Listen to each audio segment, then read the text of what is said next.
live to tape.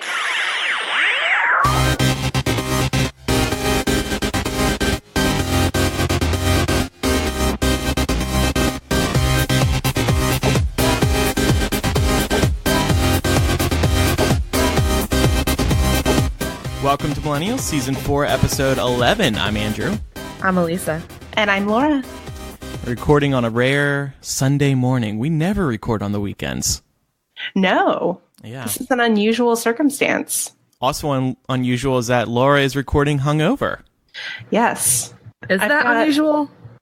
I mean, we typically record at like 7 p.m. during the week. Yes. So normally drunk. Yes, that's correct. I've got coffee. I've got, I'm good. What did you do? Were you celebrating St. Patrick's Day? I was. I went to a St. Patty's Day party. Now, are you Irish, or are you one of these people who just parties because it's St. Patrick's Day? Well, to be honest, a little bit of both. I love St. Patty's Day. I like an excuse to drink. But also, we did my genealogy, like my DNA. I took one of those tests, and I came back 32% Irish. Wow. Yeah, so I can claim it. Yeah, that's pretty cool. Mm-hmm. So I'm in New York. I just got in yesterday, and there's a lot of people dressed in green, so I guess it was fun to see them celebrating. But then we were looking for food, and it's impossible, because every fucking pub is packed with drunk, fake Irish people. So we finally found one place that actually had seating called the Australian. Oh, God. Yes, that's how desperate we got. But our waiter was actually Australian, so that was cool. But yeah, I was like, wow, the one place that we can go that isn't packed is a place that is Australian themed. You know where I went last night, Laura? Where? DBL Dive Bar Lounge. Your favorite place. Yes, it is my favorite place. I don't think I ever revealed this before, but at DBL, I was propositioned for a threesome. Oh, did you do it? No. Oh. Well, I shouldn't have brought this up, because last week you two just cleared me of rumors about me. That's right, we did. We didn't say anything bad about you. We did not confirm that you're a slut. I didn't listen to that. I didn't want to hear what you have to say. Although my boyfriend listened, and he was like, yeah, I agree with what Lauren and Elisa had to say about you. Oh, well, then there we go, But it was a mixed review. Mm-hmm. But I did skip around, and I heard Mark talking about penises, and then I just continued moving. I'm surprised you didn't stick around for that. I know. I still need to listen to that. But thank you for bringing on your boyfriends. That was a good idea. Yeah, we had a lot of fun, and they were naturals at it. Yeah, we should have them on more often. Mm-hmm. We were thinking, to replace, you. That's do what you got to do. It's fine. We couldn't make it without you. I know. In all honesty, if it came down to a vote, it's you two. You two have an unbreakable pact. It's true. Push me out. It's like an unbreakable pact. It's like we're in a blood clan. No, we're like in Harry Potter, making unbreakable vows. Yeah, right. Exactly. Right. Actually, since I'm in New York, you reminded me we had this email from a couple weeks ago that we never got to. It was from Melody. She said, love your show. My question is for Laura. I will be heading to New York soon for grad school, and I have never even stepped foot on the East Coast. I live in California and have been here my entire life. I know you went to grad school in New York, so I'm wondering if you have some tidbits of advice. What kind of advice would we give somebody who's coming to the East Coast for the first time? So my advice for you, Melody, because you are correct, I did go to grad school in New York. Came from Georgia, so that was a pretty big change in scenery for me as well. The first thing I would say is you can never have enough money saved up to go to New York. I made a budget based on some light research that I did online about how much I should have for that, and it wasn't enough. So whatever you're thinking, maybe double it, because New York is very expensive.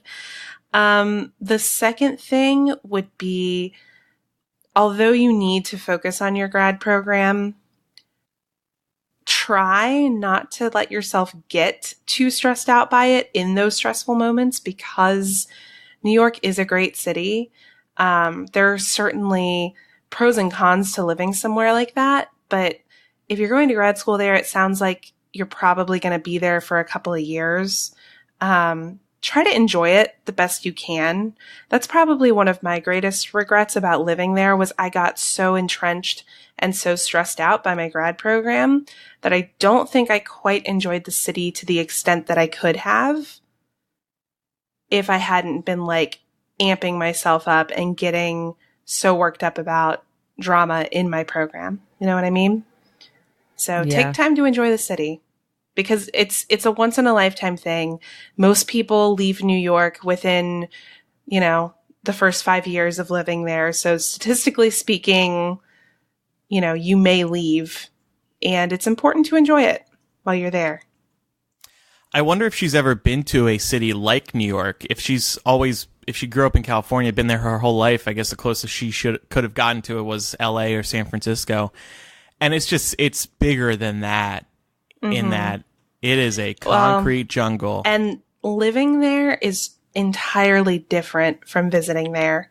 I mean, of course, before I moved to New York, I had visited several times. And based on those visits, I thought that I knew that I would love living in New York.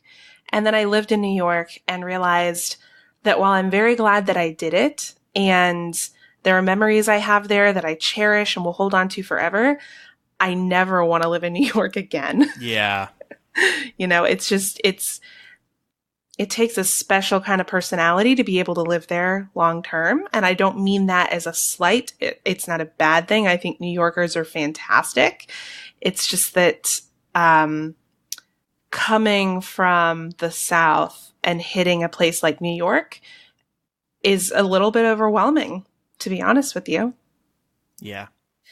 In terms of West Coast to East Coast, the only thing I would throw out there is be braced for some life-changing, god-awful humidity, unlike you've ever felt before. Oh, For me, that's the biggest difference, because I'm very sensitive to heat. I will pass out and faint anything above like 85 degrees. And it's really not even the heat is what I've learned. The first time I went to California and Arizona, what I discovered is that it can get just as hot there, but it doesn't feel like it. It doesn't feel like it at all. I'm looking at the temperature. I'm thinking, wait, it's 95 degrees? No, it's not. This feels like 70. You gotta be kidding. And it's because I realized that as an East Coaster, what I had been mistaking for heat was actually always humidity. So be braced for that. Probably the best way is just to get yourself in the habit of drinking a shitload of water, because you will start sweating it out without even realizing it. The humidity sucks you dry. And your crotch is going to feel terrible. So wear some loose clothing. You're going to have swamp ass. Yeah. Oh, God. It happens. And everybody smells. The subways are horrible.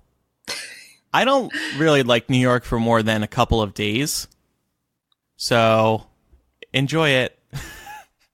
I mean, I don't want us to be shitting on it. Things, also weather-related things that you should be prepared for. Be prepared to have 4 very distinct seasons. Yes. Which is pretty cool coming from California. Like that. I think it's cool. I mean, I'm not going to lie to you. Summers in New York are hot as balls. Everyone smells bad, like Andrew said. That's just, it comes with the territory. But spring and fall in New York are fucking gorgeous. I used to go after class and sit in Central Park a couple times a week and just like watch the leaves change in the fall, and then the spring, like watch all the shit bloom. It's fucking gorgeous. Contrary to a very popular stereotype, New Yorkers are not rude. I always had really great experiences communicating with New Yorkers, trying to like figure out where the fuck I was going. And people were always happy to point me in the right direction. I think that it's a very brusque culture, and I think that it's fast-paced and people are trying to get where they need to go, and that gets mistaken as rudeness, but it's not. Mm-hmm. Yeah, seasons is a good point too, actually. I was in California for 9 years and no seasons, and now that I'm in Chicago, where there are 4 distinct seasons, I really like it because it actually feels like there's progress happening in life, which is kind of, that's just how it struck me. Like, wow, things are changing. I am looking forward to a new season. Like, whatever is going on in your life, there's still like something that you can't control that is good. Like, you're looking forward to spring. You're looking forward to summer. Maybe you're looking forward to fall or winter. I like having that sense of progress now. Whereas in California, it's the same thing every day, 70 and sunny. And I know, oh, Andrew, well, so hard, 70 and sunny, perfect weather. I was going to say, when? Woe is you. But it gets boring after a while. It's not, the dream sounds beautiful, but once you're there for a while, it's like just another day. Yeah. And I never got propositioned for a threesome in LA, but here in New York, it's happened. Anything can happen in Hell's Kitchen. I'm in LA 3 and New York 6. That made me sad, Andrew. I know. But a Chicago 5. God, I was so disappointed when I moved to Chicago and people were so attractive there. I really thought it wasn't going to be as bad as LA, but it is just as bad. People are beautiful. Anyway, so we had this poll on patreon.com/millennial to help us figure out what Matt moment from his final episode would be added to the theme song. It has, the poll has closed. The results are here. And let me just pull up the poll. We had a pretty clear winner.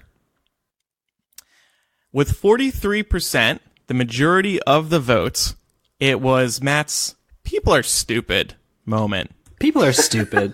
Yeah, 43%. At number 2 was "It's a Lifestyle" with 37%. At 12% of the vote was "It's All a Lie." And then "I Still Blame Myself," which was, I thought, very appropriate for millennials in general. And then the 5th one with just 1% of the vote was "It's Kind of a Stretch," so no support there. So I went into the editing room and I added it to our intro. Are you all ready for the new intro? Okay. First new intro in years. Here it goes. People are stupid. Live to tape. There you go. What do you think?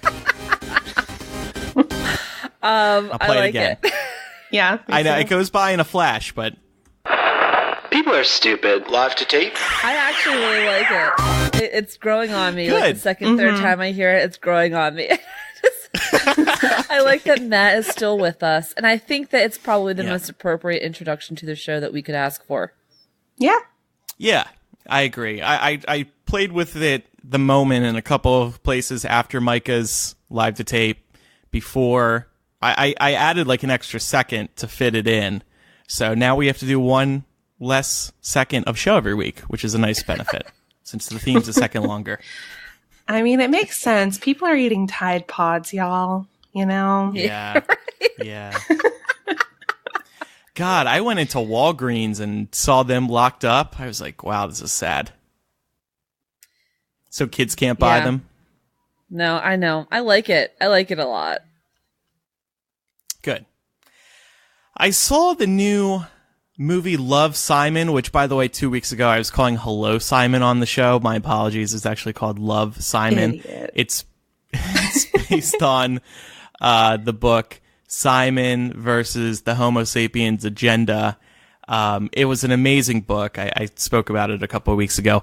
The movie was so good, and it's a big deal because it's the first teen rom-com about a gay guy. And it's supported by a major studio, so it got a wide release this past weekend. It did well. It didn't break any records or anything. It seemed to fall in line box office-wise with straight teen rom-coms. But it was so good. First of all, the writing was fantastic, just as good as it was in the book. Very on top of pop culture, too. Lots of Trump references, for example. He had a Hamilton playbill up on his board. Harry Potter references, too, just like in the book. Simon is played by Nick Robinson, who was in Jurassic World. And there were just a couple of great moments in which he's coming out to people. What really resonated with me was this moment where his friend Leah asks him, why didn't you tell me that you were gay. We've known each other for so long. And he says what is true. It's the hardest to come out to your best friend because you've known them for so long. It's like coming out to a parent. You know them for so long and you know each other a certain way. And then in that moment where you're coming out, like everything changes. So that really resonated with me. And I just thought it was also really nice for gay teens to now have this movie to look to and hopefully inspire them to come out. And another nice thing about this movie is that it does have a happy ending. A lot of these gay movies are kind of tragic, but this one has a nice ending. So hopefully people will walk out of the theater going, I can do it. Yeah. You know? I agree. That is so important. I think so often we talk about what can we do as a society to be more pluralistic and tolerant. And oftentimes the simplest answer is just have like representation in TV, music, movies, because these are the things that we all go to consume, listen to, and watch without really thinking about it. And so it's the sort of thing that shapes our thinking subconsciously. So if there's like a 10-year-old who's going to the theater with, you know, his family and he sees this movie, it's just, you know, accepting LGBTQ people is just going to be second nature to him from the time he's 10 years old onward because he saw it on screen and it was so normalized, you know, by our pop culture. So I think that's awesome. I went on a Friday night and the theater was packed. So I felt really good coming into the theater, seeing tons of people turning out for it. And people of all ages too, though I will say there were a lot of teen girls there. I guess because it was marketed as like a teen rom-com. But like at the end when there's a big reveal, all the girls were like squealing. And I was in my head, I just wasn't going to do it outwardly because I was sitting with my brother, so I didn't want to get too gay. But I was grinning from ear to ear. Ryan knows. Of course. Yeah, right. He found a video of you making out with Matt. Remember? Oh, shit. I forgot about that. Yeah, Damn it. he knows. He knew for a long time. Yeah, which he revealed to me a year ago this month when he was really drunk. That's really special. I feel like if he were a good brother, he would send us that video so we could post that to Patreon. Oh, God. Well, you know, weirdly, I wouldn't be against posting it, but I pray to God that he doesn't still have I'm it. sure he doesn't. Saving it all these years he for does. God knows what. He does. Anyway, I wanted to read a confessional we got. I thought it was pretty funny. I should have read this earlier. The confessional just read, just listen to the Boyfriends After Dark, and I have to say, Brian has a really nice voice. Like, damn. Yeah, right? Did you read that to him? I did actually. So it's funny. I woke him up early in the morning to show him that because I've been telling him pretty much since like the first date that he had a really nice voice. It's kind of like it's a deep voice. It's deep. It's kind of masculine, and he speaks clearly. And I've always really liked it. And I love talking to him on the phone. I don't know, it just gives me little shivers. And I've been telling him that, and he's so insecure. He doesn't believe it. So when this confessional came through, the first thing I did was show him. Like I woke him up at 8 a.m. to show him and be like, I told you so. And the second thing I did was look at the IP address to see what thirsty bitch is after my boyfriend. I was about to say, which listener is thirsting? Just kidding. Hopefully the IP address went overseas or on the West Coast, nice and far I from didn't you. really look, but I considered it. Oh. It's like, who is this? Well, Yeah. Elisa, I have some news for you. I'm 90% sure that it was Mark. Honestly, Brian suggested that. He was like, that was Laura or Mark. They're just trying to make me feel good. I'm like, no, it wasn't. What? I didn't know that he had vocal He insecurity. doesn't have vocal insecurities. I think it's just, I don't know. It's just something that I've always told him he has, and he's never believed it. So he thought that I was in Gotcha. like cahoots with you and Mark. I'm like, no, you idiot. You just have a really nice voice. We got bigger fish to fry. Yeah, exactly. Let's be honest. They both have great voices, and I thought they presented themselves very well on that After Dark. I know. Not as good as me, but they were good. Well, nobody can be you. I mean, you are the Sims. The Andrew. That's so true. The Andrew. If you want to submit a confessional of your own, you can just go to millennialshow.com and there's a confessional link right at the top of the website. Just don't thirst for our boyfriends too often. That's makes us a little uncomfortable. I don't care. I'm not threatened. I know he's Laura's great. confident in her relationship. That's beautiful. Good for you. On to some news now. Anderson Cooper, who works for CNN but occasionally does some 60 Minutes interviews, pre-recorded an interview with Stormy Daniels, the porn star who allegedly had an affair with Donald Trump back in like 2006. This all came to light a few months ago when we found out that Trump's lawyer had paid her hush money in the amount of $130,000 to keep quiet about the affair. This money was transferred days before the election. But the story surfaced a couple months ago, and she's got a good PR team. I mean, she's been consistently in the headlines. There's like a new story every other day about her. And so she did record an interview with 60 Minutes. The thing is, there is this confidentiality agreement in place that forbids her from talking. However, she's been arguing that Trump's lawyers violated that agreement, and her and her lawyer have pointed out that Trump never actually signed one part of the agreement under a fake. He was supposed to sign it under a fake name. There's a field for him to sign, but it was never actually signed. So apparently it might be airing tonight. They could easily pull it because Trump's lawyers are now threatening to sue her. She also weirdly has offered to give the $130,000 back in order to release herself from the confidentiality agreement. But yeah, so we have this interview to look forward to Sunday night. At this point, though, like, doesn't matter. Trump had this affair with Stormy Daniels while his son was newly born. He was married to Melania at the time. So yeah, it is terrible. But like, is it gonna, you know, are we gonna impeach him? Does anybody really care? No. Trump's supporters give him so many. This is just more palace intrigue. Mm-hmm. Yeah, it's like I don't give a shit where he put his like shriveled up orange peel dick. Like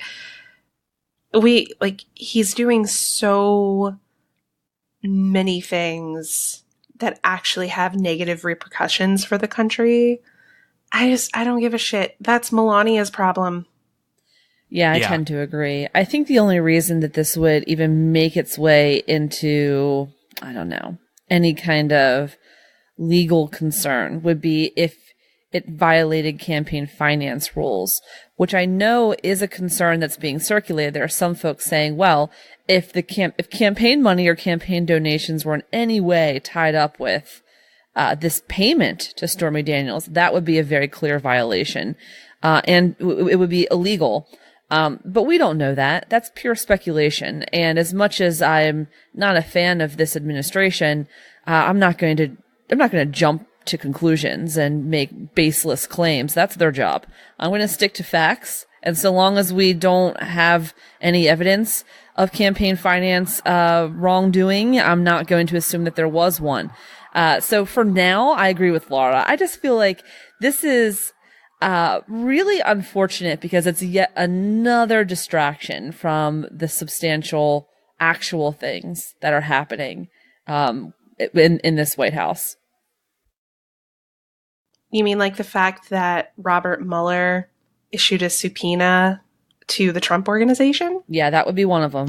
Mm-hmm. Yeah. But I do have to say it does. The one thing I will say is it calls into question a little bit some of Trump's base supporters. And I know that a lot of folks who would identify as like the Christian right, strongly support President Trump. And it does make one wonder, on what basis do you support President Trump? If he is a serial adulterer, you know, this didn't just happen one time. If he's a serial adulterer, why? You know, why? Because they keep moving the goalposts of morality.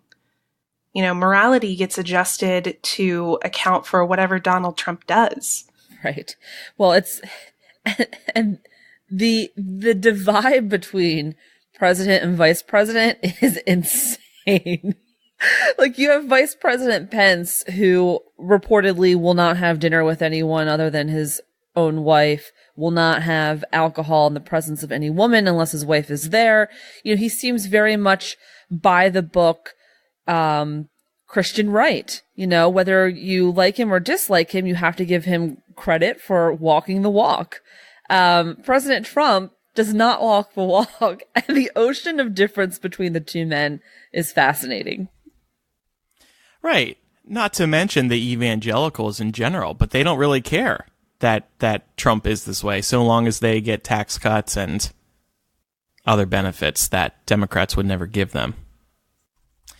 Laura, were you low-key mad that I included this story, but not the subpoena of the Trump business?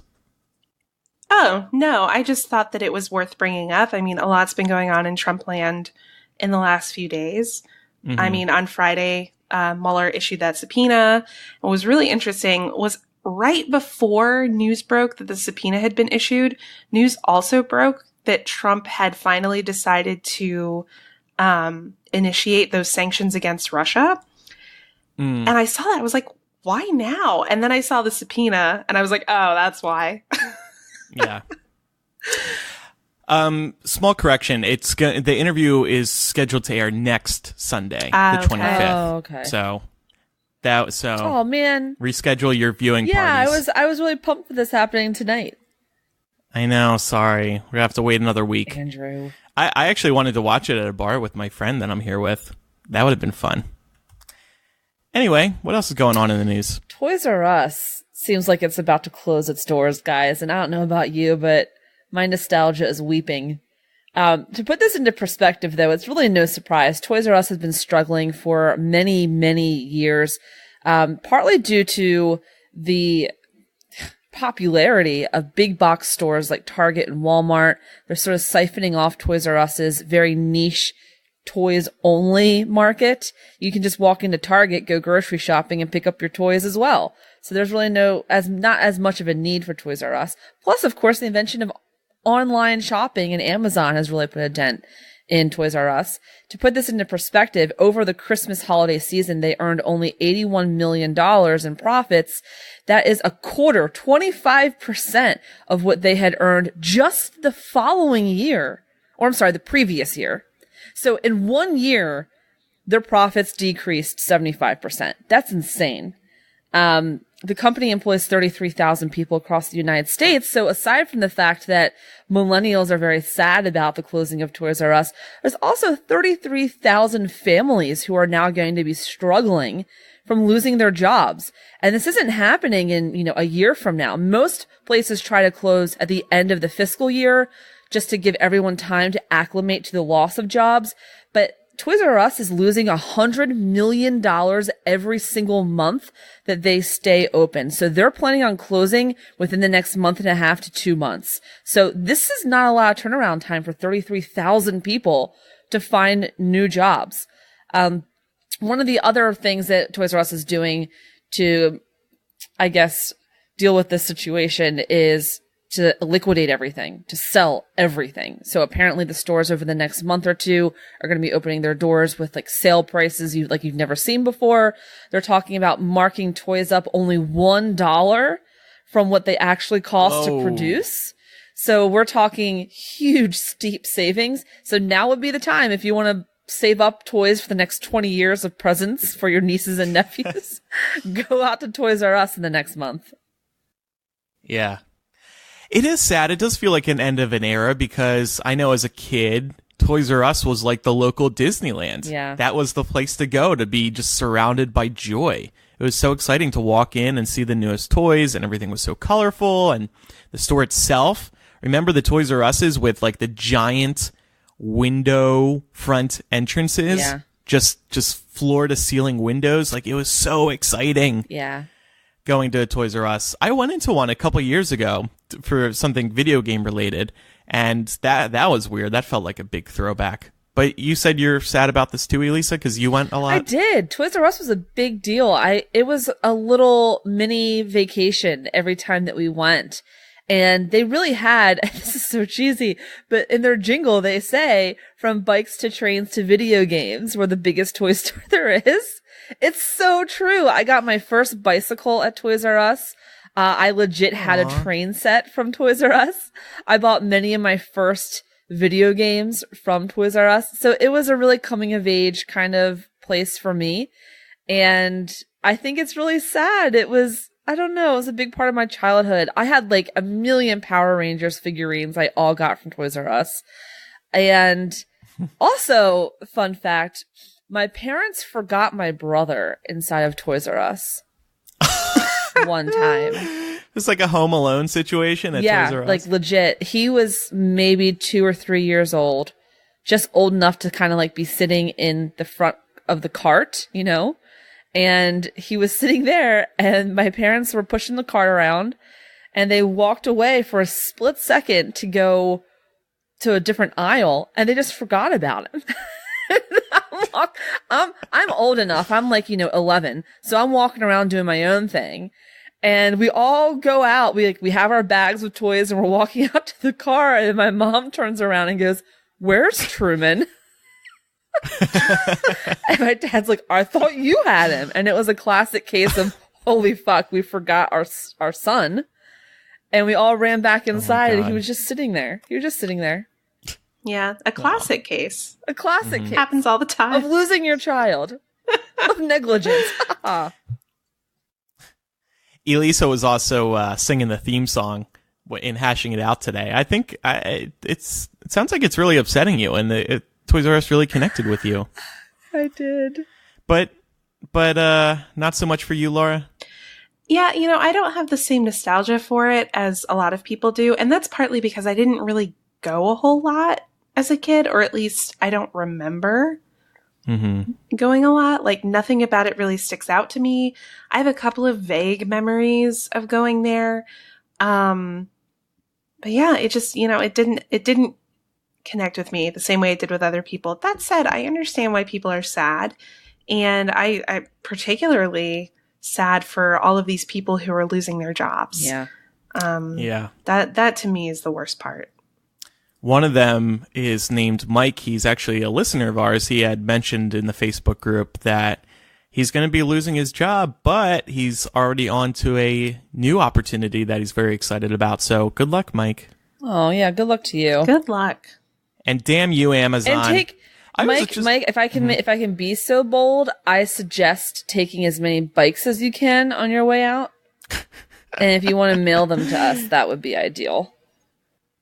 Did you two ever go to Zany Brainies? Yeah, I did. Oh, those were so those cool. Were too. cool. Yeah. Never heard of it. It was a toy store. Yeah. I was devastated when it went out of business, and it was in the same shopping center as a Borders, so that was like the best afternoon ever, going to Borders and going to Zany Brainy. Anyway, we have some more news to talk about, but first, this week's episode is brought to you by BioClarity. Laura and I have been loving using BioClarity. I've been using it steadily for a few weeks now. The last time I updated everybody, I had started it after moving and just eating terribly, so my face was a mess.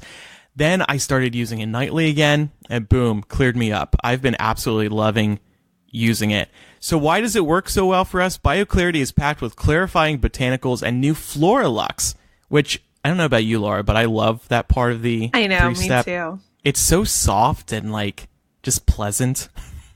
It's the Hulk step. Yes. Oh, yeah. Floralux is naturally derived from chlorophyll and is proven for soothing away blemishes, and it has truly worked. It's also full of antioxidants that help reduce redness, feed and defend cells with an alphabet of vitamins, and boost your natural beauty, which I don't have much of, but where there is some, BioClarity makes it come through. I really like BioClarity because it's actually made application of my makeup a lot smoother. because it's just like smoothed and cleared my skin out, which is really great because like those of you who wear foundation will know that if you have any like dry spots on your skin, your foundation will kind of like stick to it and be difficult to like spread and blend. But I'm not having that problem anymore. So stuff is great. So start a healthy habit and get glowing clear skin. Just go to bioclarity.com. Our listeners will get their first month for only $9.95 plus free shipping. That's a $20 savings, and it comes with a 100% risk-free money-back guarantee. But you need to enter our code MIL. That's bioclarity.com and enter code MIL. What else is going on in the news? So last week, Pennsylvania's 18th congressional district held a special election after Republican Tim Murphy resigned amid rumors that he encouraged a woman with whom he had an affair to have an abortion. It's a separate topic. But anyway, the Democratic candidate, Connor Lamb, won the election by, drum roll please, we should have probably played the number with this week, by 627 votes. Shit. You stayed up Holy late shit. to watch it, didn't you? I did. I was so, oh my God, my butthole was puckered the entire time. So what's astounding about this is that Pennsylvania's 18th district is historically a Republican stronghold. And worth mentioning is that Donald Trump won this part of the state by nearly 20 points in the 2016 election. So this was a pretty major upset for the GOP because this shouldn't have been close. And as I mentioned, watching the results come in was a real nail biter because even when they were nearing 90 and 95% of the votes having been counted, Lamb and Saccone, who was the Republican, were anywhere between 0.5 and 0.2% apart. So really, apart from the takeaway that Democratic voters are coming out in droves, strongly anti-Trump in these special elections, it's also worth remembering that a 627 vote difference reinforces the truth that every vote fucking counts. Yeah. You don't have an excuse to stay home and say, my vote doesn't count. Yeah, that's a self-fulfilling prophecy, and it always has been. If you believe that your vote doesn't matter, then you're right. It doesn't matter. If you think that it does, then it will, and it will make the difference. There's a great cartoon. I think it was the New Yorker put out right after the last presidential election. And it was a sea of people. And I think it was in Pennsylvania or maybe Wisconsin. And it was just a sea of people. And they were all saying, my vote doesn't matter. And I thought that was the most poignant thing I had seen post presidential election. And it's true. I think, you can't sit any election out ever. No, and I mean, this was so close that they weren't even able to officially call it until the next afternoon. Because, I mean, you're literally looking at like a 0.2% difference between the candidates in terms of how they performed.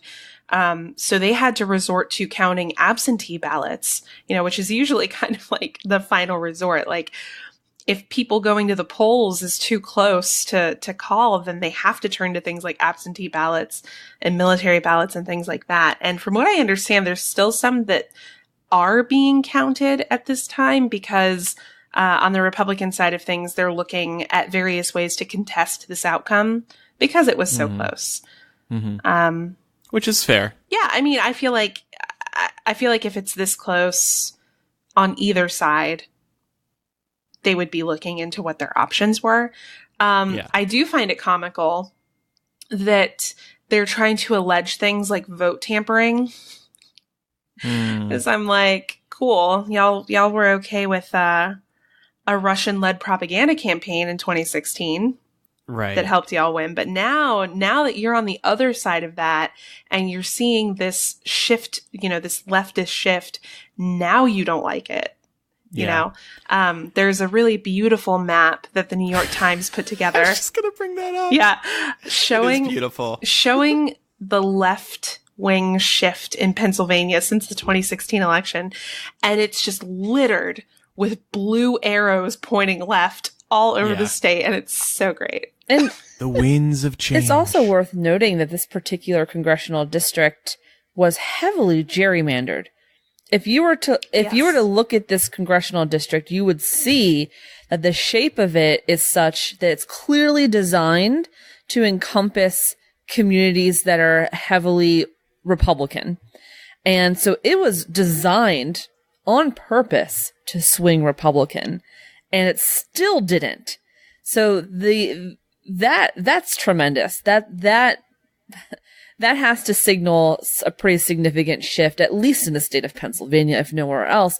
And I have to say that regardless of the times and regardless of what administration and whatever else, I am personally heartened by the fact that people will not vote pure party line, because there's no way that a Democrat could win in this district without a significant number of Republicans voting Democrat, and without a significant number of people who voted for Trump changing their minds and saying, you know what, no, I'm going to give the other party a chance now.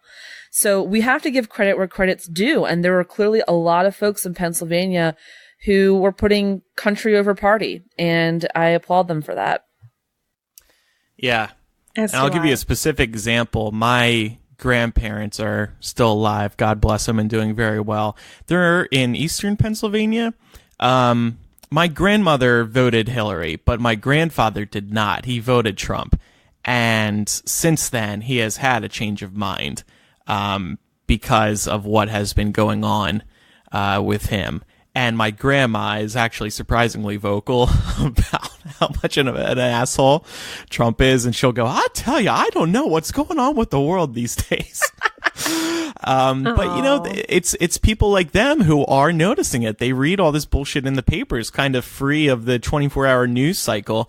And you just read the facts of what's going on, and it's absurd. And I think that's why you see these wins towards the left, as the New York Times illustrates it. Yeah, it's definitely, hopefully a sign of good things to come in the midterm elections. One thing that I did want to mention about this is that Connor Lamb will have to run again this fall. He's only holding this seat between now and early November. And the other thing to bring up is that Pennsylvania was recently required to redraw its district maps. So he's not only going to have to run again, but he's probably going to be running for a completely different district at that point. Yeah. Well, he's young, so he's got the energy to do it. Thank goodness. One more story. This is kind of a light topic. Uber has unveiled the most commonly lost items, and I wanted to quiz you guys on what you think is most commonly lost, because we all use Uber. We all run that risk of leaving something important behind when we're drunk or just being forgetful a certain day. Can you guess what the most commonly forgotten items are in Ubers? There's 10 of them. Definitely. I'm going to say phones. Yeah. Definitely. That was my first guess, too. Wallets. Yep. IDs. Yep. It's basically everything that most people carry. Yeah. I mean, I would also guess some kind of like article of clothing, shoes or something like that. Yeah, there's a general clothing one. Headphones, vape / e-cig. Oh my God. Oh, I forgot my vape. I guess I won't get cancer today. Sorry, bro. But then they also shared a list of the weirdest things that have been left behind. You'll never be able to guess these, so I'm just going to read through some of them. A Burger King visor. Okay, fine. Yep. This was actually Lisa. A Star Wars encyclopedia. Yeah, that was me. A letter from my boyfriend who is in jail. That was me. Reported to Uber. 2 packets of Dead Sea mud. That's for your face. 2 packets. That's the important part. Someone wanted to do it again. Yeah. Tax returns. Oh. A marriage certificate. A slice of pizza. A rhinestone mask. A longboard with Rasta colors. I don't know why it's so specific. Gold grills with diamonds. That was me. My apologies. And divorce papers. Did I mention that one? So some weird shit. Have you two ever lost anything in an Uber and like gotten it back or not gotten it back? Yeah. my dignity. I've been harassed so much in Ubers that I feel like that's been a really bad experience. I don't know. Have I left anything truly weird? I do remember taking an Uber one time. I had left like my suitcase because I was coming from like a vacation, and I left like my suitcase in the back of the Uber. So pretty much everything. I left everything. And how do you get it back? What'd you do? I realized it like the minute I got out of the car. Oh, okay. And I quickly called the Uber, and it took them only maybe 5 minutes to respond to me. And they turned right back around, which was nice of them. But in those 5 minutes, I thought my life was over. Because I think it was actually when this was years ago when I don't remember where I was coming from, but this was like some sort of like Harry Potter thing. I think it was like when we came back from one of our tours or trips to like Orlando. Mm-hmm. And so it had like 2 or 3 weeks worth of shit in there. Yeah, that actually reminds me, when I was Uber driving, I have 2 times somebody forgot something that I remember. The first time, somebody left one of those Swell water bottles in the car. It's kind of like a fancy water bottle, but she leaves it in the car, and like I don't see it until like I'm done for the night, and I get a call from her like the next day, and she's like, "Hey, I think I left my Swell water bottle. Can you drop it off where you picked me up at work?" And so I didn't answer her call. It just went to voicemail. But I never went and gave it back to her. Because why should I have to go across town to deliver a fucking water bottle because you forgot it? So I kept it and I gave it to my ex-boyfriend. And those are nice water bottles, so that was another reason I didn't give it back. But then there was another time where somebody left his sunglasses in the car. And I remember like driving away, and then I immediately get a call. And I'm like, oh, fuck, it's the guy. He left something in the car. I look back, I see the sunglasses. I originally don't answer because I'm like, I'm not turning around. I'm in downtown LA. I just want to go home. But he calls like 2 or 3 more times. And I was like, oh, okay, fuck it. So I turn around and I gave him got him the sunglasses back. But it's frustrating for the driver because time is money, and getting somebody back their possession is a big pain in the butt, especially if you have to go across town to do it. So it's really not worth it to them. Yeah, when I was in San Francisco last year, I was hanging out with another friend of mine who's also named Andrew, and we took an Uber or a Lyft, I can't remember, back to the hotel. And as soon as we got out of the car, and it was like maybe a couple blocks down from us, I like patted my butt and realized I didn't have my phone. And I just looked at him and was like, oh fuck, I think I left my phone in the car. And he didn't even say anything. He just fucking took off like Mr. Fahrenheit chasing down this car. And he caught up with it and managed to like get in and get my phone and bring it back to me. Bless him. He's a wonderful human being. But yeah, I bet that driver was surprised. Better than this Andrew. This Andrew wouldn't have done that for you. Oh, I know. So like I noticed that drivers, they'll turn behind to look into the back seat to make sure people aren't forgetting anything. And I would do that sometimes, but I also feel creepy turning around and looking in somebody's direction as they're getting out of my car, because it looks like I'm looking at their ass. And I'm not always looking at your ass. And sometimes you are. Yeah, sometimes I legit am. But other times, I'm just making sure you didn't leave anything behind. I hated when I was driving around somebody hot. I'm like, oh my God, there's a hot guy in my car. This is torture. This is exactly why I feel like being an Uber driver, being a female Uber driver has to be so awkward. I just can't imagine. I don't know.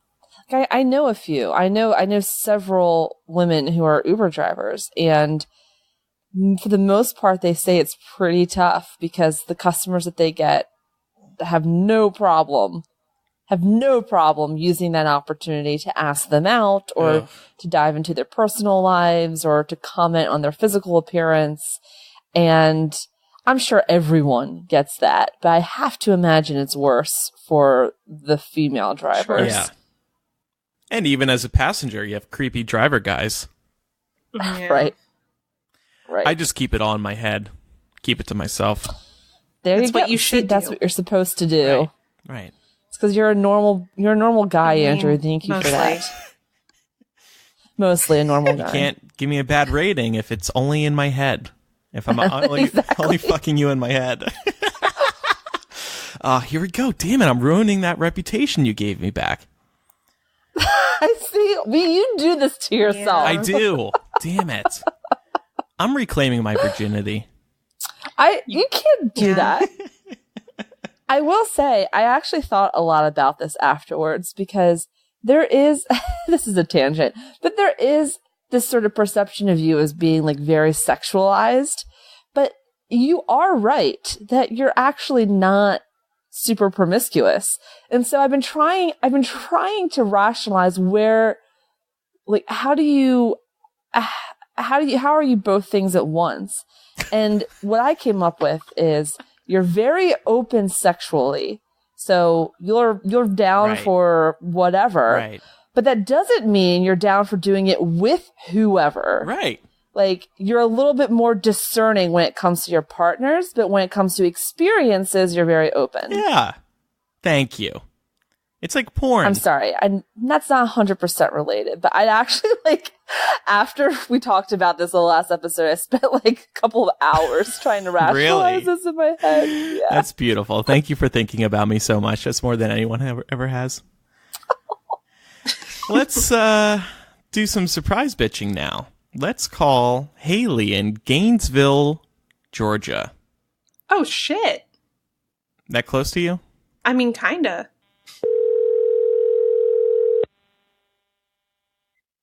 This is Haley. Haley, surprise bitch, it's Millennial. Shut up. Hey, how you doing? Good, how are you? Good. What's going on down in Georgia? You still in Georgia? I have a friend that's getting married, and we're having a bridal shower.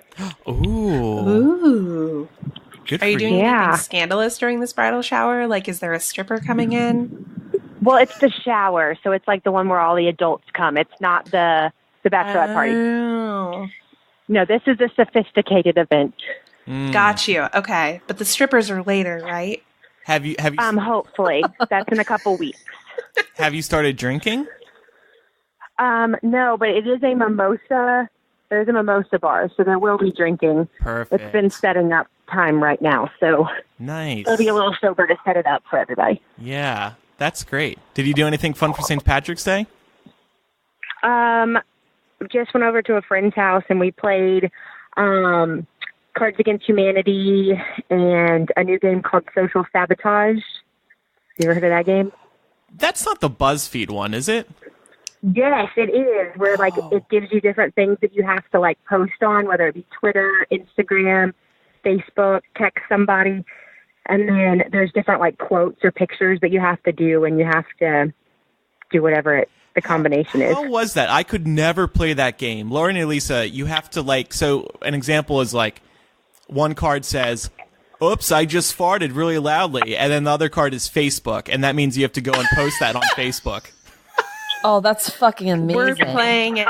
We're going to do I had it. to post on my ex-boyfriend's wall that I thought our son was beautiful or something. Oh, Yeah. So you I actually picked like did an it? ex-boyfriend that was cool. Like, you know, we had good terms and all that stuff, but that's it was awkward. lucky. You should have automatically won the game. How does somebody win? So you win by when you get a wear card, which is where you post it, it's worth 2 points. And then everybody gets to pick a quote that they give to somebody to do the wear. And if your quote's picked, then that's a point. And so the person that collects the most points wins. So basically you have better chance if you pick the most wears. Wow. I could never do that. So I admire your bravery there. Yeah, I bought it because I thought it was super cool, and that's the first time we've ever played it during game night. And some people are ballsy about it, and some people they can't hang. Mm-hmm. Do you get any kind of like freebies where if you get a really egregious one, You can say Yeah, no. so the bride, actually, she got a one that she would like have to text an ex-boyfriend, and somebody can steal it from you, like, or volunteer to do it. And so, like, I did that for her so that she didn't have to go post it. Because she doesn't have an ex-boyfriend. She has an ex-husband. So, you know, we just, like, decided, hey, I'll do that for you. So you can do something like that. You're a very good friend because that is she should not be doing that. She's getting married. Yeah, you came in clutch with that save. It's a good friend. So that's crazy. That's crazy. I don't know. That game doesn't feel right to me. I think it sounds awesome. You could really damage. You have to be pretty drunk, I feel like, probably. Oh, man, drunk and really ballsy. I just feel like that could really damage relationships and friendships and stuff like that. I know you can just tell them it's a game. A lot of like hashtag social sabotage so that it like you didn't just outwardly say it on things that were like really weird. I see. Okay. Oh, I had to text one of my parents' friends a quote, and the quote was, "I strongly disagree with your political views." And my mom's best friend is her pastor. It's like the pastor's wife. And so I was like, oh, my God. But luckily, she's kind of cool. I drink margaritas with her, so it went fine. But it still could have been really bad. That's hilarious. That's hilarious. Oh, my God. I really want to get together with Andrew and Laura and play this. No, yes. No, thank you. How do you like living down in Georgia? Laura was pleasantly surprised to hear you were in Gainesville. Yeah, well, I'm actually in Ellijay today because that's where my parents live and it's where I went to high school. But I like Georgia except for this cracked out weather that we're having recently. Right? What the fuck is going on? I know. Yeah, it's ridiculous.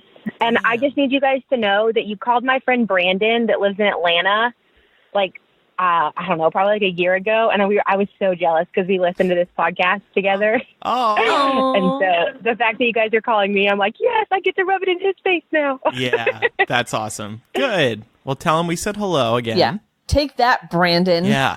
Yeah. How's that for social sabotage? Yeah. And I'm pretty sure our conversation was way better. Yeah, I'm not going to weigh in one way or the other. But yes. But yes. It's okay. Laura, I'm pretty sure that you offered to hang out with him. So Did I? Well, I'll hang out with you too. Actually, I go to Gainesville like on a semi-regular basis because one of my favorite restaurants is there. So, what is it? What restaurant? Yeah, it's a place called El Sombrero. I don't know if you've heard of it. Of course, it's Mexican. I've heard of it. I don't think I've ever been to it, though. It's really good. They have good margaritas, and it's good Tex-Mex. I highly recommend it. Yeah. I go to La Paria, which is like a chain Mexican restaurant that's over by where I live. So yeah. I hit that one up. Yeah, I go to Taco Bell. It's a great local joint. No. I'm Get the fuck out of here. I don't go to Taco Bell. I love You always have like a key Mexican restaurant that you go to. Oh, yeah. I love a good Mexican restaurant. Yeah. All right. Thank you. It was nice speaking to you. Have a nice bridal shower. All right. Will do. Thank you. All right. And thanks for your support. All right. Yeah, thanks. Oh, no problem. All right. Bye, all right, Haley. Bye. Bye. All right. Good caller. She was fun. Yeah. I liked her. On that note, we're going to wrap up today's episode. Thanks, everybody, for listening. What are we going to talk about in After Dark today, Lisa? A few different things. Primarily, though, China is implementing a new system based on a social credit score, where the government will dictate what your social credit score is based on your behavior, and then issue penalties if your credit score gets too low. This is super Orwellian and weird, but we're going to talk about it. And also talk about some of the things that we've done in our lives that would have destroyed our social credit score if such a thing existed in the United States. So that's what's up. Fitting. This sounds like an episode of Black Mirror. Yeah. It is, actually. Yeah, I know. It is. That episode of Black Mirror was based off of this happening in China. Ah, okay. And I think playing social sabotage would absolutely ruin your social credit. You're just I don't think that's a game they're going to play over there. No, hell no. Cool. So that can be heard over at patreon.com/millennial. Thanks to everybody who supports us, including everybody who is listening live this Sunday morning, getting early access to the show. Closing outro music, we'll do the Toys R Us song. Yes, please. All right, let's say goodbye to Toys R Us with the classic theme. Thanks everybody for listening. I'm Andrew. I'm Elisa. And I'm Laura. Bye. Bye. I don't want to grow up. I'm a Toys R Us kid. They got the best for so much less. You really flip your lid. From bikes to trains to video games, it's the biggest toy store there is. Gee whiz. I don't want to grow up, 'cause baby, if I did, I couldn't be a Toys R Us kid. More games, more toys. Oh boy, I want to be a Toys R Us kid. I'm going to add it in editing. Mm-hmm. You should edit in like the Hunger Games cannons. Pour my one out God. for Jeffrey.